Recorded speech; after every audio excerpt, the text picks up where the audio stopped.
سوال کیا گیا تھا کہ سونا ہے، اس کی زکوٰۃ دی جا رہی ہے، اکاؤنٹ میں پیسہ بھی ہے،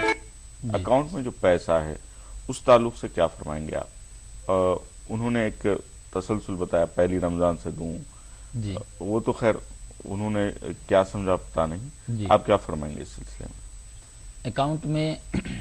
پیسہ ہے اور سونا چاندی پیسہ سب ملا کر 42.5 تولے چاندی کی قیمت بھی بنتی ہے، یعنی نصاب مکمل ہو جاتا ہے تو سال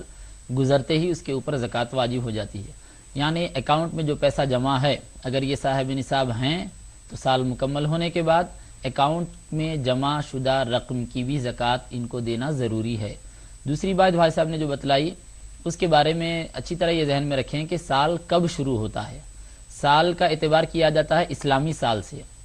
اور اسلامی سال کب شروع ہوتا ہے زکوٰۃ کے لیے، اس کو اس طرح ذہن میں رکھیں کہ آپ پہلے یہ دیکھیں کہ سب سے پہلے آپ کے پاس پیسے کب آئے، جن پیسوں کی وجہ سے، جس رقم کی وجہ سے یا جس سونا چاندی کی وجہ سے آپ صاحب نصاب قرار پا رہے ہیں اور مالدار بن رہے ہیں، وہ رقم آپ کے پاس کب آئی۔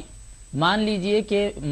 رمضان المبارک کی پہلی تاریخ کو آپ کے پاس پیسے آئے تھے پہلی مرتبہ، اور اس وقت آپ صاحب نصاب ہو گئے تھے، یعنی نصاب کے آپ مالک ہو گئے تھے، تو 1 سال تک آپ کے اوپر زکوٰۃ واجب نہیں ہوگی۔ پھر 1 سال کے بعد جب ماہ رمضان کی پہلی تاریخ آئے گی، اب 1 سال مکمل ہوا اور پیسے بھی آپ کے پاس رہے، تو ایسی صورت میں سال مکمل ہوگا اور ماہ رمضان کی پہلی تاریخ آتے ہی زکوٰۃ آپ کے اوپر واجب ہو جائے گی۔ ٹھیک، بھائی نے سوال